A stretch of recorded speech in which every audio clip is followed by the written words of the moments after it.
Video 47, Instrument Reliability and Validity Area 4 MCHES Subcompetencies 4.2.2. Review the learning objectives for this video. Reliability and validity are the two fundamental qualities of any measurement instrument, and understanding the distinction between them is critical for the MCHES exam. I am glad you are here for this one, because once you truly grasp these two concepts, so many other evaluation ideas become clearer. Reliability refers to the consistency or reproducibility of measurement. A reliable instrument produces the same results under the same conditions every time. Think of a bathroom scale. If you step on it 3 times in a row and it reads 150 pounds each time, the scale is reliable. It is consistent. Validity refers to the accuracy of measurement. A valid instrument actually measures what it claims to measure. Going back to the scale analogy, if you actually weigh 150 pounds and the scale reads 150 pounds, the scale is valid. It is accurate. Now here is the crucial relationship between reliability and validity that the exam tests frequently, and I really want this to stick with you. An instrument can be reliable without being valid, but it cannot be valid without being reliable. Let me show you why using the scale analogy.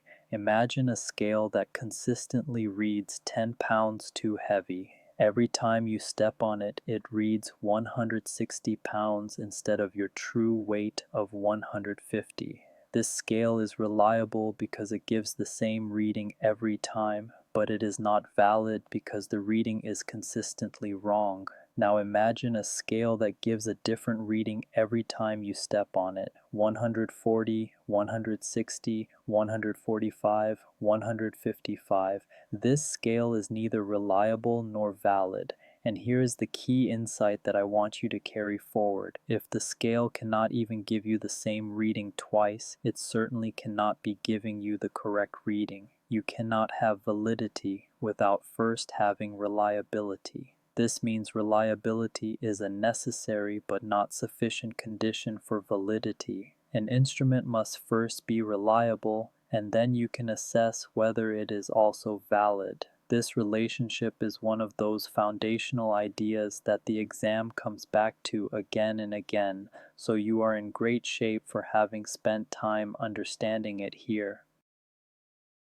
Let us walk through the types of reliability together. Each one addresses a different aspect of measurement consistency, and the exam expects you to know when each type applies. Test-retest reliability measures the stability of an instrument over time. You administer the same instrument to the same group of people on 2 different occasions, then correlate the 2 sets of scores. If the correlation is high, the instrument is stable over time. For example, if you give a health knowledge questionnaire to 50 participants today and again 2 weeks later, and most participants score similarly both times, the questionnaire has good test-retest reliability. The time interval matters, and this is a detail worth paying attention to. Too short, and participants may remember their answers, producing artificially high reliability.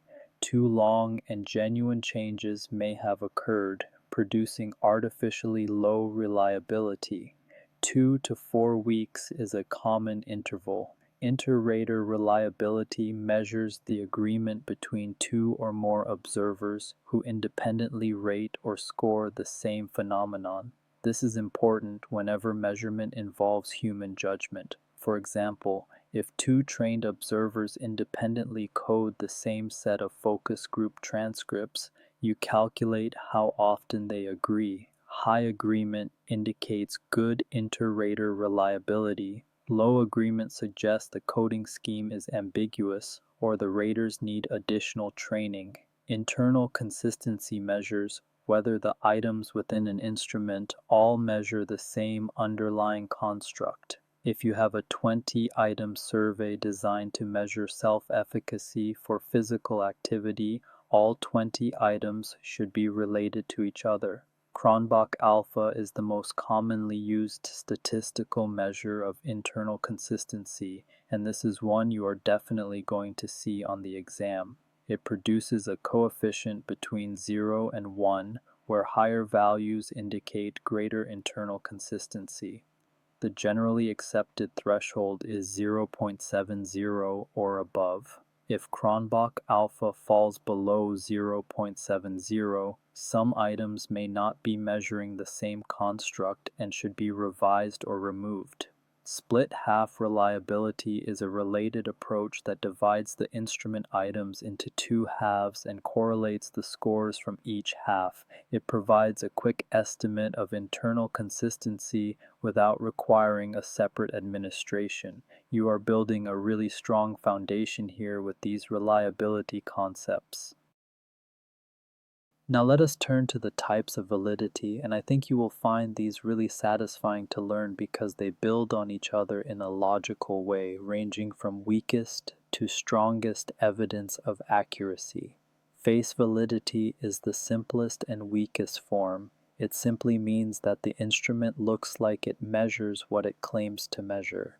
If you show a health literacy questionnaire to a group of people, and they agree that yes, this looks like it measures health literacy, the instrument has face validity. Face validity is based on subjective judgment and is considered the minimum acceptable level. It is a starting point, not an end point. Content validity asks whether the instrument comprehensively covers all aspects of the concept being measured.